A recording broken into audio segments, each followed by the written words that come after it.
This evening's program is sponsored, as always, by the Town of Woodside's Arts and Culture Committee, which is a group of volunteers. You'll see us with our little badges on.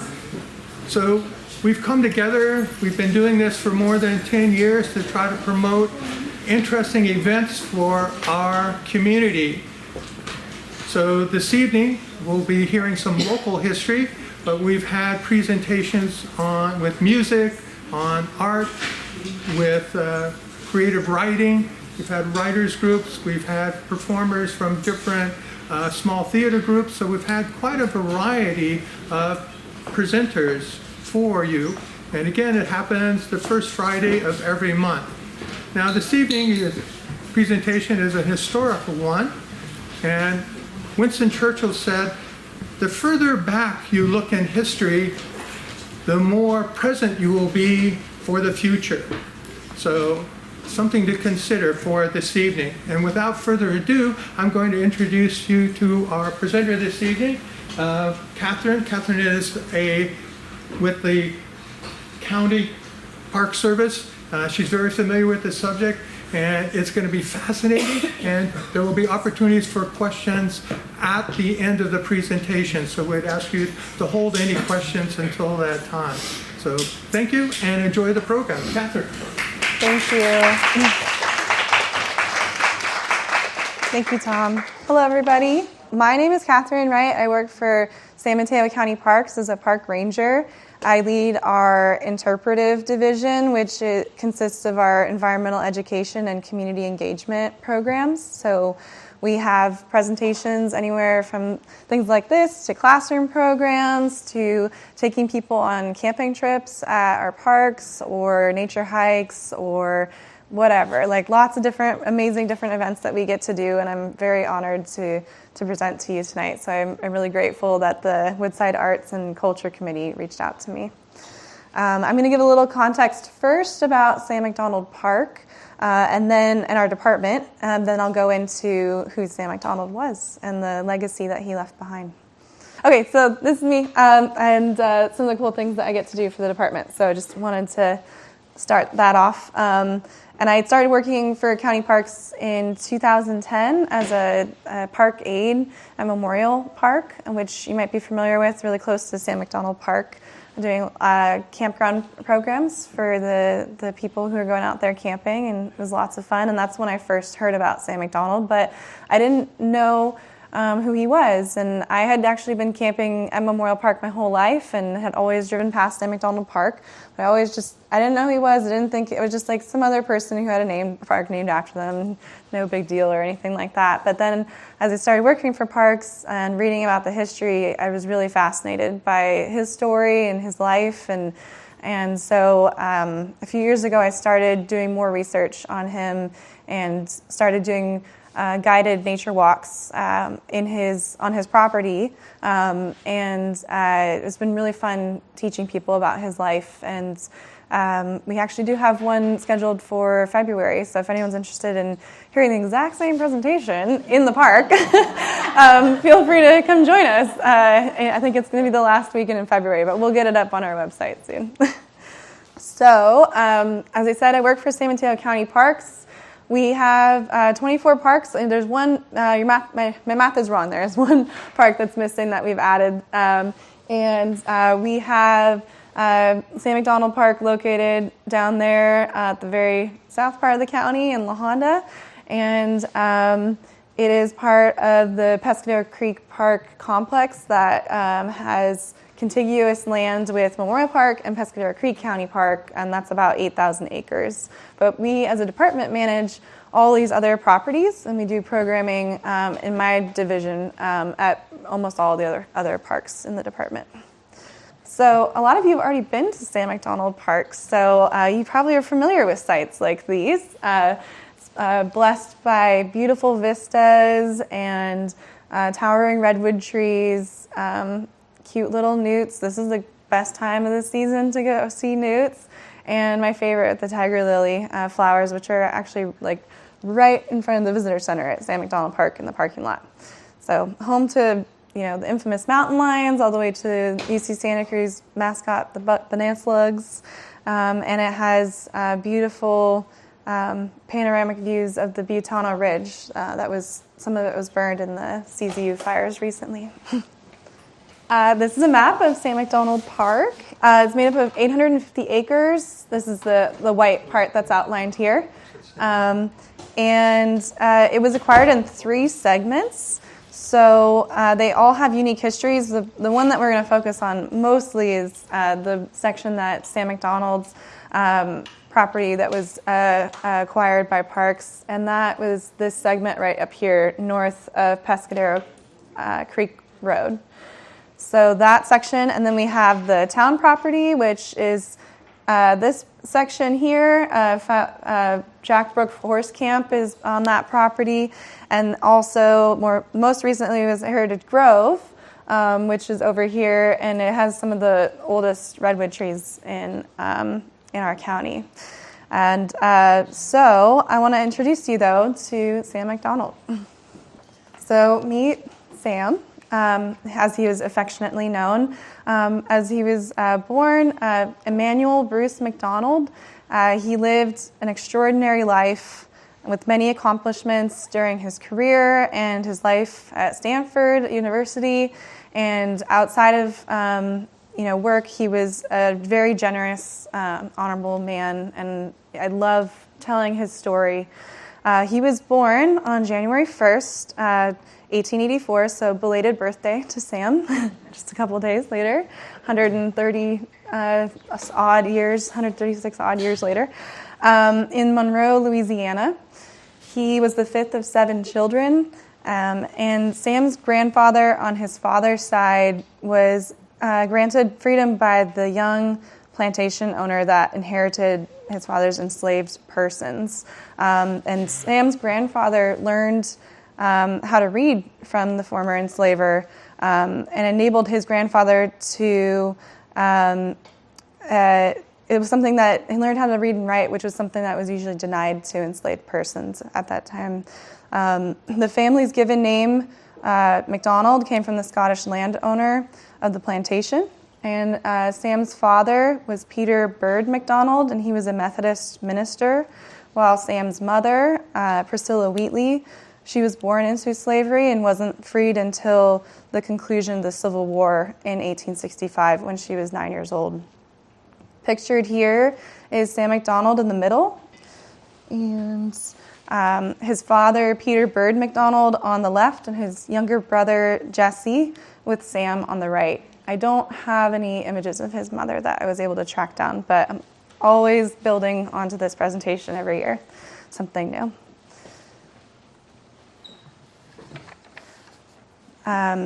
So this is a map of Louisiana in the 1860s, and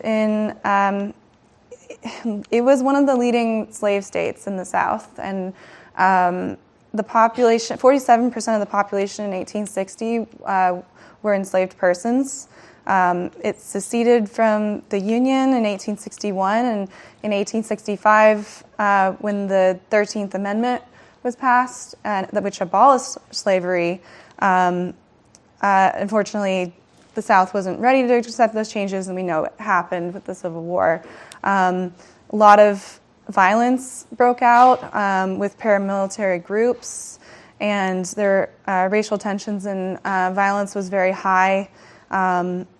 Louisiana was the site of a lot of lynchings of black people. And in Louisiana in 1890, there was a law that was passed requiring separate accommodations for non-white and white passengers on railroads, which would be tested in Louisiana and known as the infamous case of Plessy v. Ferguson, which we know is the landmark decision of the Supreme Court, which upheld the constitutionality of racial segregation, separate but equal. So I give this context because in 1890, that was the year that Sam's family decided to move to California from Louisiana. So this is all very real things that his family was facing in their community, in their life in Louisiana. And from everything I've read, from his autobiography, from talking with members of his family, I don't know exactly why they left, but I'm guessing that had something to do with that. So when they moved to California, they moved first to Southern California and worked on sugar beet plantations.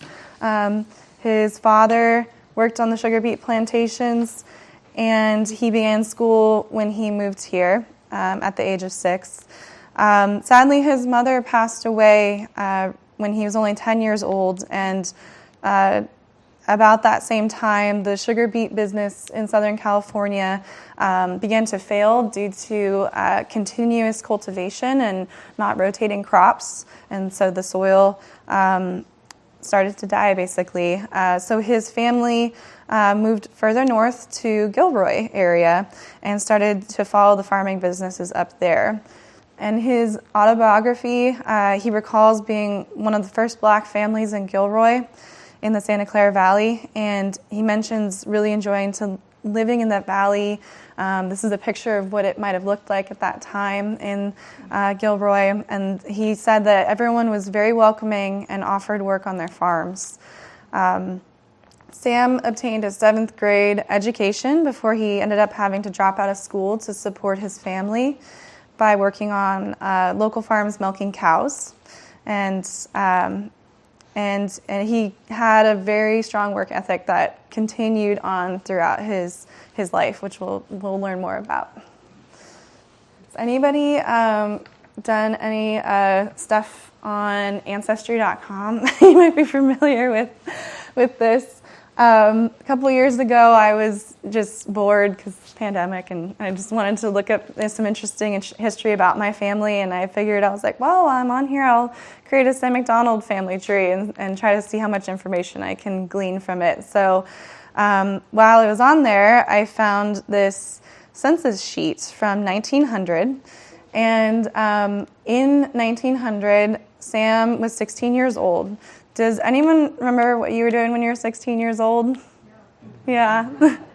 I remember I was, in high school, probably worried about where I was going to go to college, just kind of having fun with friends and stuff. But his family decided to move. They decided to uproot from Gilroy and move to Washington State. And in his autobiography, he recalls this trip is not really enjoying it and feeling grievously homesick, as he said. And at 16 years old, he decided to leave his family behind in Oregon and make his way back down to the Santa Clara Valley because he just felt so connected with this area here.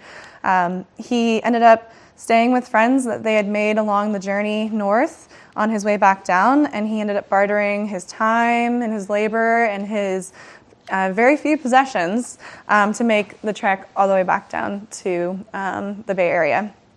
And so what I was really excited to find when I was going through all the records is this sheet, the census sheet from 1900. You can maybe make out on this bottom line here, McDonald Emmanuel, and it says boarder under relation.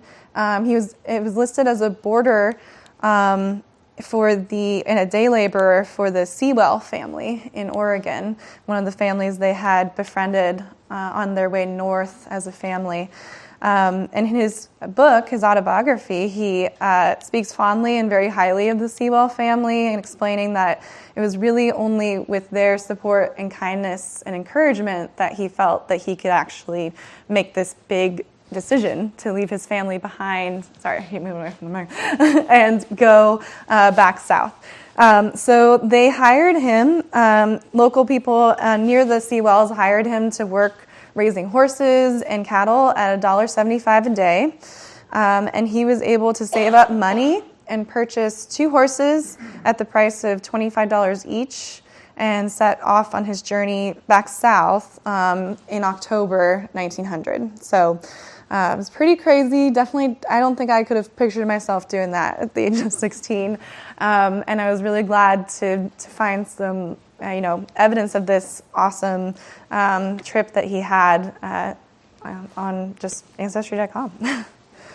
So, as he made his way south, he reached Sacramento. And Sam had to sell his horses and only had about $35 to his name, which equates to a little over $1,000 today. Not a lot of money. He purchased a trip on this steamboat ship called the Modoc, which took him from Sacramento to San Francisco. And he really enjoyed the ship, the journey on the Modoc. So he decided. He wasn't sure what he wanted to do with his life, but he decided maybe I'll try working on a ship somewhere. So he tried to enlist for any kind of ship that would offer work. He tried to enlist in the Marines, but they rejected him because no persons of color were permitted to serve in the Marines at that time. The Navy also rejected his application because he wasn't old enough, being only 16.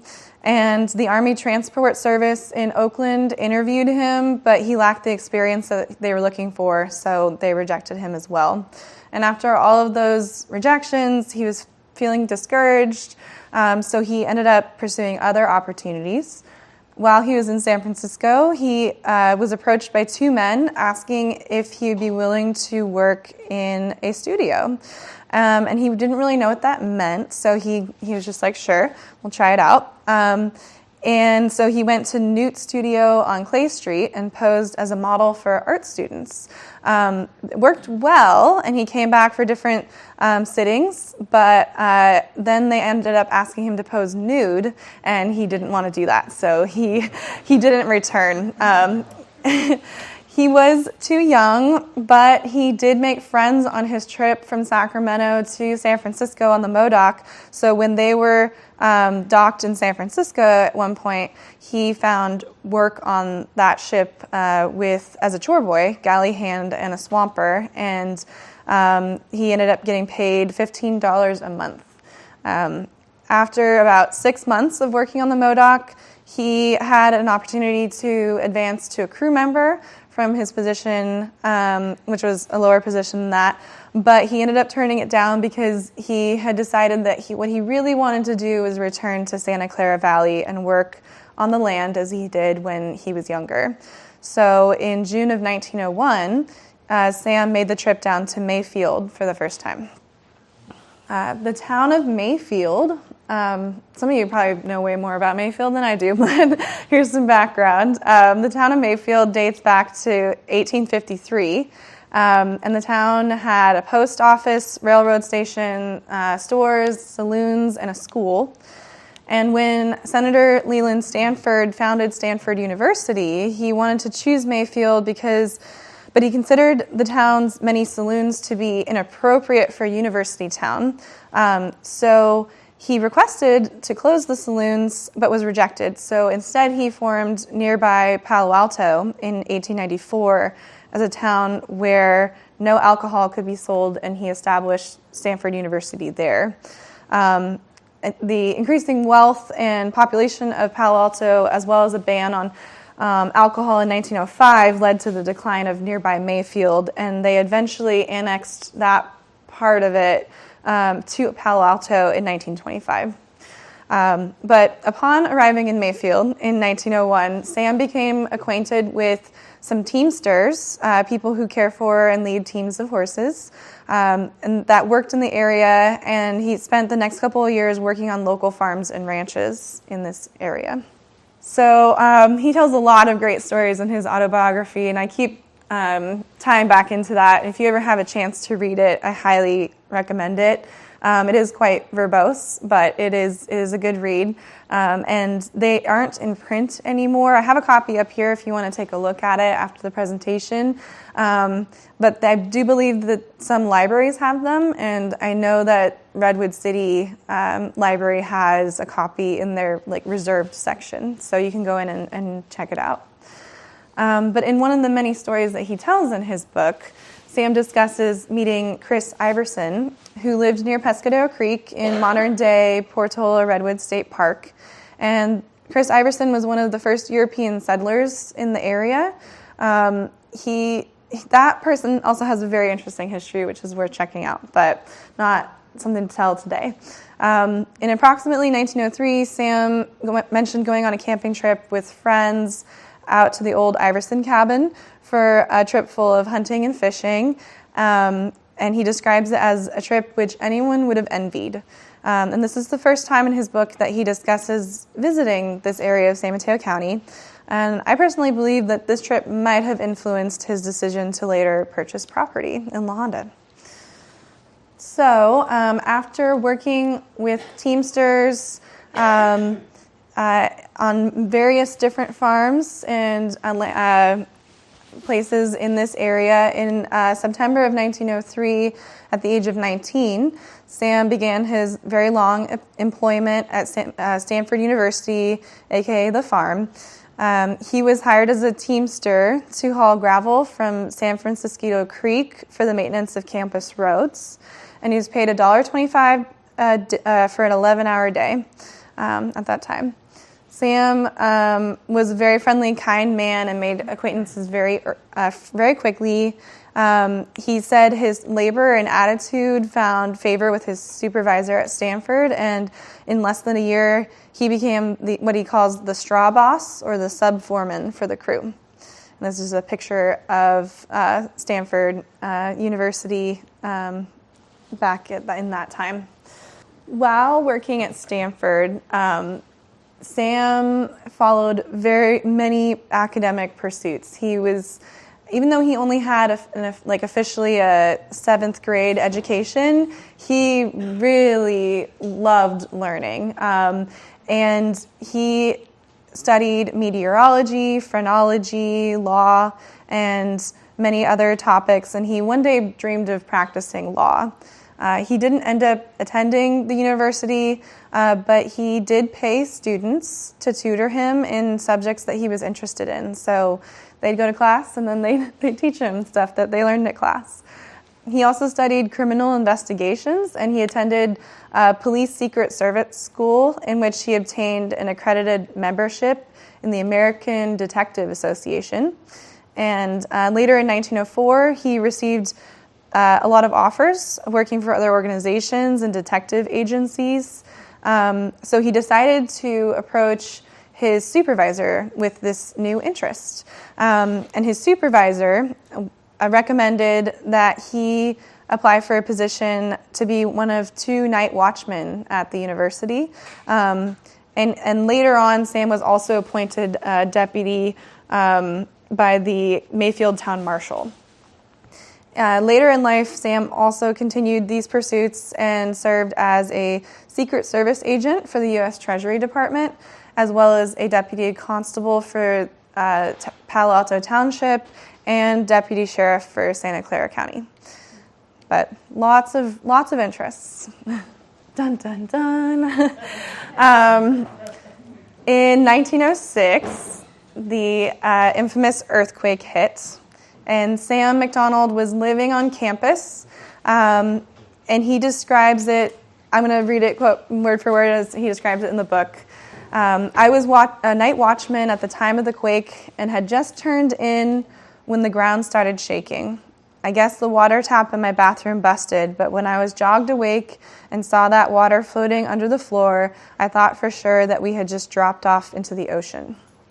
Sam, when he would describe the quake, he immediately, burst out of the room that he was staying in and saw all of the trees swaying back and forth. So he would, extend his arms to show the movement of the trees and how they bent during the quake. Sam considers himself to be extremely lucky that he wasn't harmed in the 1906 earthquake because, as I had mentioned before, he had a couple of jobs on campus, but one of them was night watchman. So he had just gotten off his shift, and he was planning on going immediately to another shift to work in what they call the powerhouse. the morning of the quake, but he got off at 4:30 from his other shift and changed his plans and went home. And at 5:13 a.m., the 1906 earthquake hit, and the earth shook, bricks fell, and much of the university, as you can see, was laid practically flat. And unfortunately, the power plant smokestack fell and killed the young foreman who had dashed out at first, but then dashed back inside to cut the power so that no fires would start as a result of the earthquake. So Sam always felt that he was spared for a reason, and that catastrophe influenced his already strong faith that was instilled from his father, who was a Methodist minister. Here's some more images of facilities and buildings that were destroyed by the 1906 earthquake at Stanford. As you can see, there was a lot of damage left behind. And after the earthquake, Sam was put in charge of the student crews that went around and cleaned up the bricks around campus. And many of those bricks were later used to lay the foundations for new campus roads and underlay the track after the stadium was built. So yeah, there's no more giant arch in that field there. In 1907, Sam became the superintendent of athletic buildings and grounds, which was a position that he kept until his retirement in 1954. Yeah. He was in charge of the maintenance of all the sports fields, tennis courts, tracks, grounds, boathouses on campus. And with this appointment, Sam became the first African-American person to hold a major administrative position at an American university. He lived on campus throughout his employment, first in the old training room that we described earlier at the football stadium, and later in the attic of the old track house that he converted into a living space. Yeah. And this is him at the track that he helped build. In 1921, Stanford completed its new football stadium, and Sam planted the new sturdy turf. But he also worked out a method of mowing alternative sections between the yard stripes so that they appeared to be planted with different types of grass. But really, it was a technique known as striped turfing, where grass bent away from you appears lighter and grass bent towards you appears darker. And here's an image of how that appears on fields today. From all accounts that I could look into, it appears that he might have been one of the first people to incorporate this in field maintenance. Sam's pride and joy was Angel Track and Field, named after Dr. Angel, who was the head of the psychology department at the time. And you can see the images of various parts of that track that he helped build and maintain for over half a century. In October 1938, a copy of the Stanford Review, which was an alumni magazine, featured Sam and Al Masters. Al Masters was Stanford University's athletic director for 38 years until he retired. And then this is a image, a sketch of Sam McDonald that can be seen in the Stanford Alumni Association building on campus. Sam was put in charge of rebuilding the track in 1935, and he became known as a national authority on track maintenance. He was often sought out from other universities throughout California and the entire country in how to maintain track facilities. And this is an image of him measuring something. I don't know anything about track maintenance, so you'd have to ask him. Sam was also in charge of maintaining the grounds on campus, and he did so with the help of a herd of 400 sheep that he liked to refer to them as his animated lawnmowers. He also ran a dairy of about 40 cows on campus, which provided fresh milk for students and faculty alike. Sam's generosity went above and beyond providing milk for Stanford students. He was devoted to helping them. He invited students over to his home on campus for meals and provided loans to them if they were short of funds.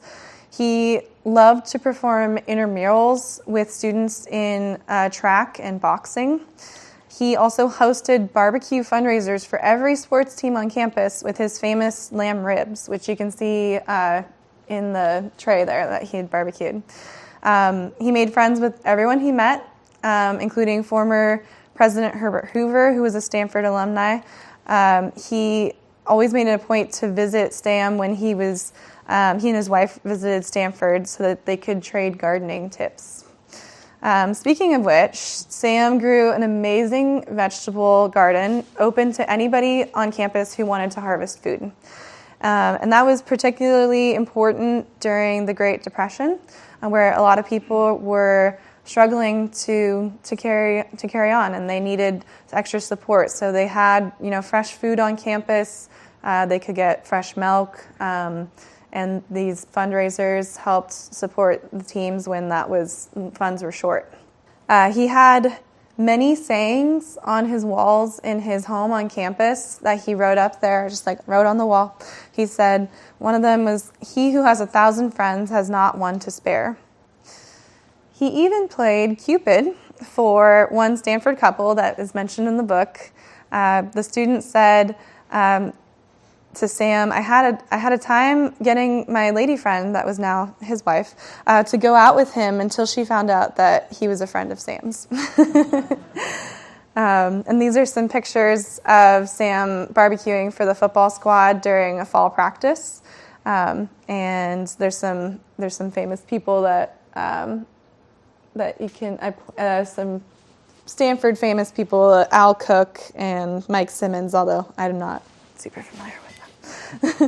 There was a feature in the 1989 copy of the Stanford Observer on Sam, and it featured 2 of his famous barbecue recipes. So if you're interested in taking a picture of this, I will go back to the slide after the presentation. You can take a picture on your phone and try those out at home.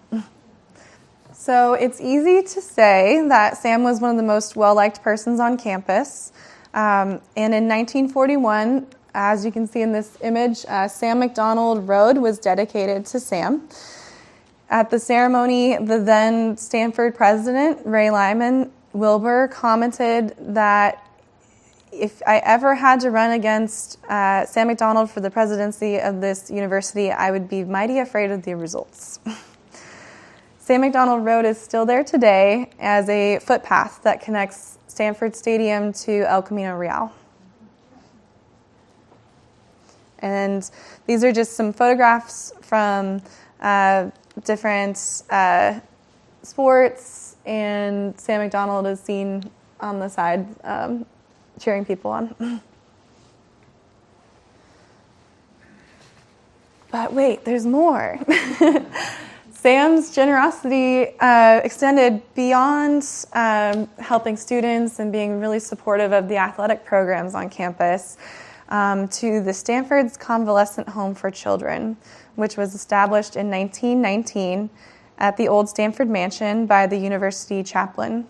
It was affectionately known as Con Home, and it was founded to care for children with chronic illnesses such as polio. Stanford was the only university at that time with its own charity, and it's now known as the Lucille Packard Children's Hospital. Sam was a major supporter of the Con Home, and he would visit every day, spending hours with the children, reading stories, singing, and playing his concertina, which is an instrument like an accordion. He spent most of his holidays, Thanksgivings, Christmases, New Year's Day, which is his birthday, and Easter egg hunts with the kids. And during World War II, when evergreen Christmas trees were scarce, Sam hiked his property in La Honda to find the perfect tree for the children at the hospital to decorate.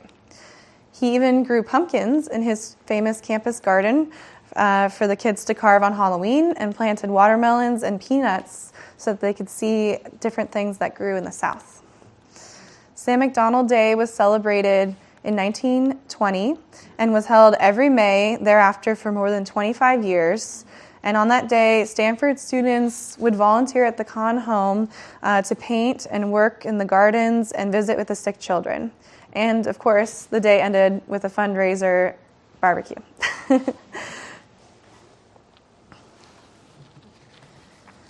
I apologize for the quality of some of these images, but there's some of them are the best I could find. But you can see a really great one on the left there with him in one of his animated lawnmowers.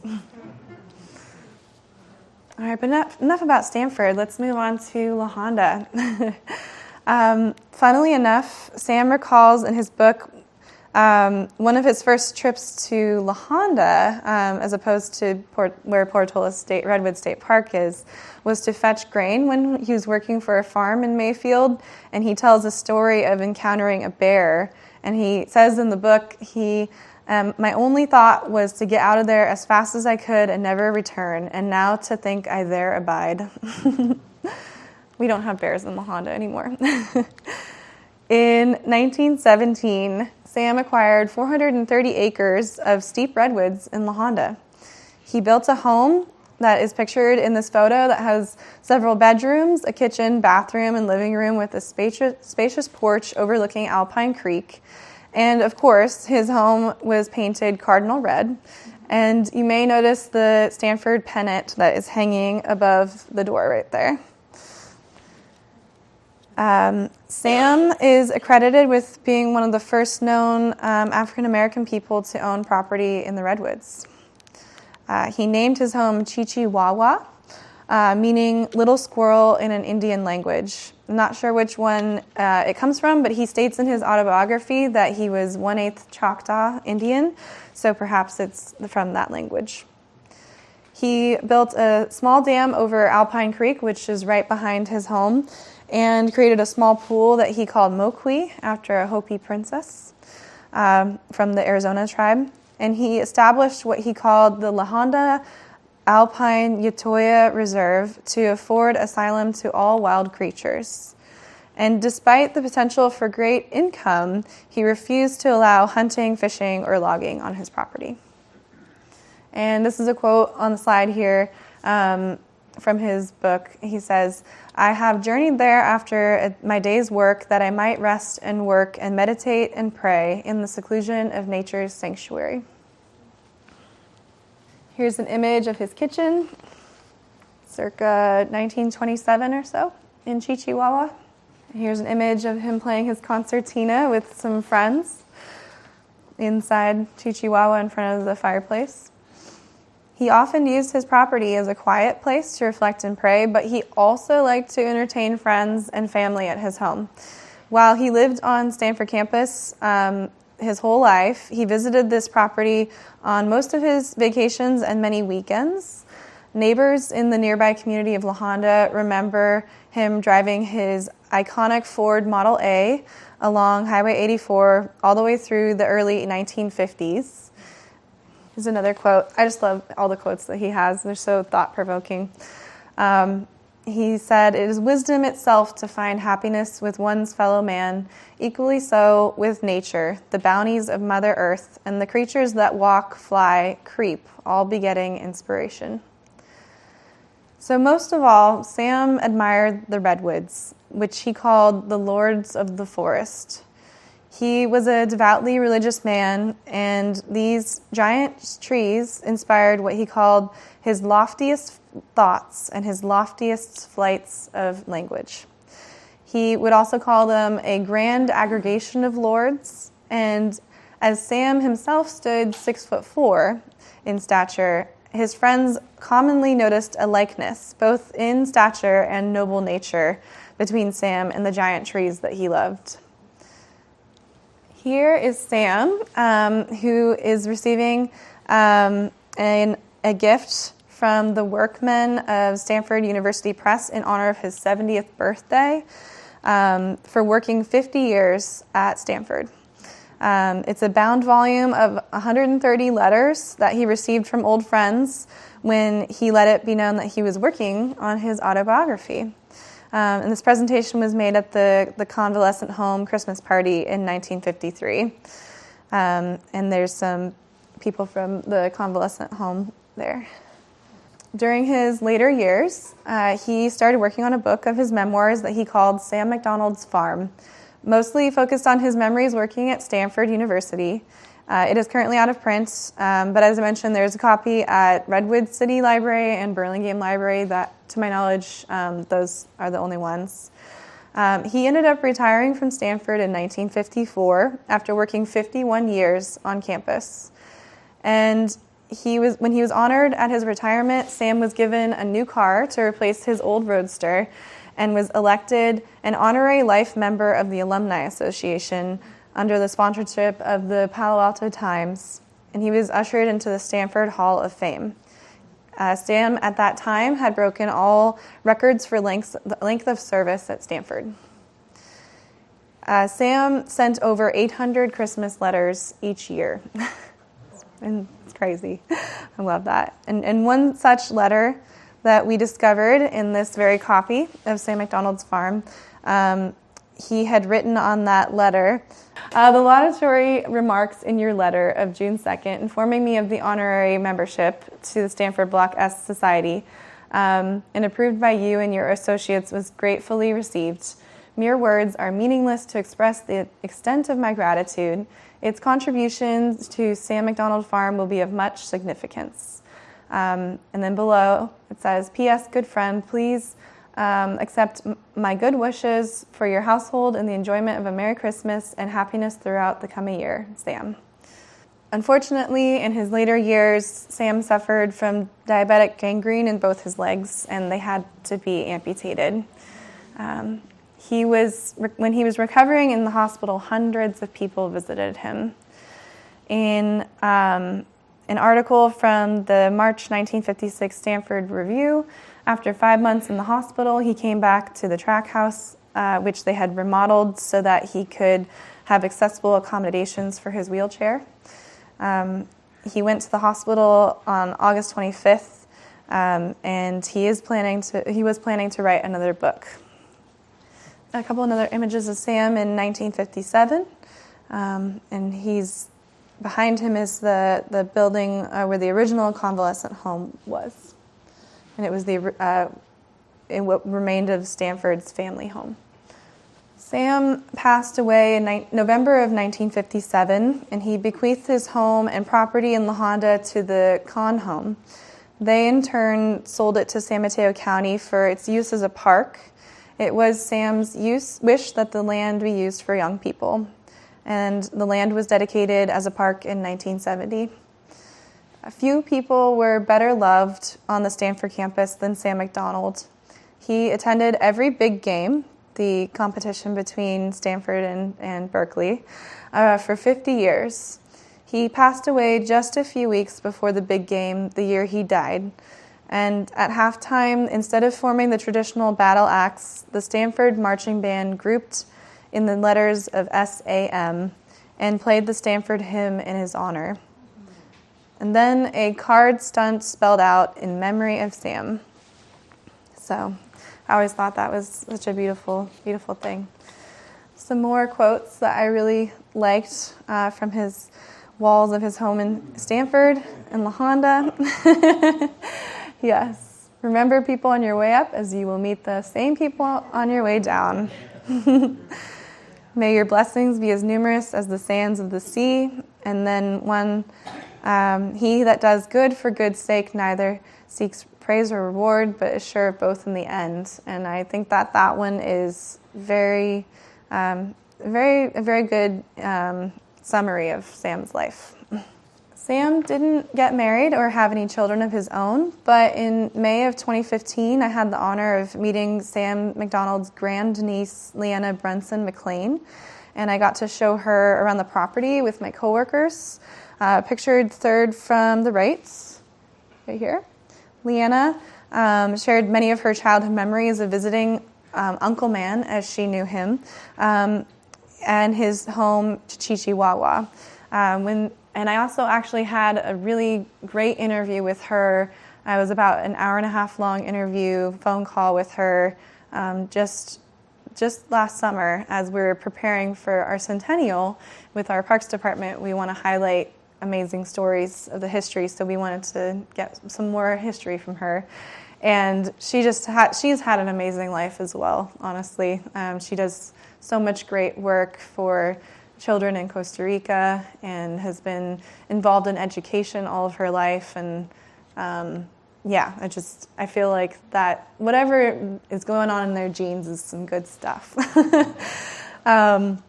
So she also shared some photos of her family visits to his house in La Honda as well. And she had this really great quote from a Stanford magazine article that came out last year. She said, "He was a black man in a time that being a black man was very hard. But he was so motivated, so sure of himself that what he was able to accomplish, I think, is phenomenal." So I agree. I think it's such an amazing story that he has. Unfortunately, the house is currently in disrepair after having experienced flooding in the 97-98 El Nino storms, and we're not sure if we're going to be able to repair it, but it is still on the property at Sam McDonald, and it's still, you can go check it out. So I know I'm coming down to the end here, but I just want to think about what is Sam McDonald's legacy? Just think about that for a couple seconds. I personally think, after learning a lot about his life and talking to people who knew him, it's this overwhelming sense of generosity that he gave throughout his life. It's in his grand appreciation for the beauty of nature. It's in his kindness for everyone that crossed his path. It's present today in this amazing park that we all get to experience and enjoy because of his generosity. And I really like how Nick Rao of the Peninsula Open Space Trust phrased it in his article that he put out 2 years ago about Sam McDonald. The true legacy that he left behind was that of breaking barriers while exuding generosity and selflessness. We are currently applying for Sam McDonald Park to be designated as a site of historical significance through the National Register. And we have worked with a local high school student, Jacqueline Larson, and I think she put it really eloquently as she was assisting our application. His life and actions embody the dual efforts of ecological preservation and the movement for racial equality. And I think if only we can all embody a piece of his legacy in our lives every day, I believe that we would leave the world a much better place as he did. So, thank you.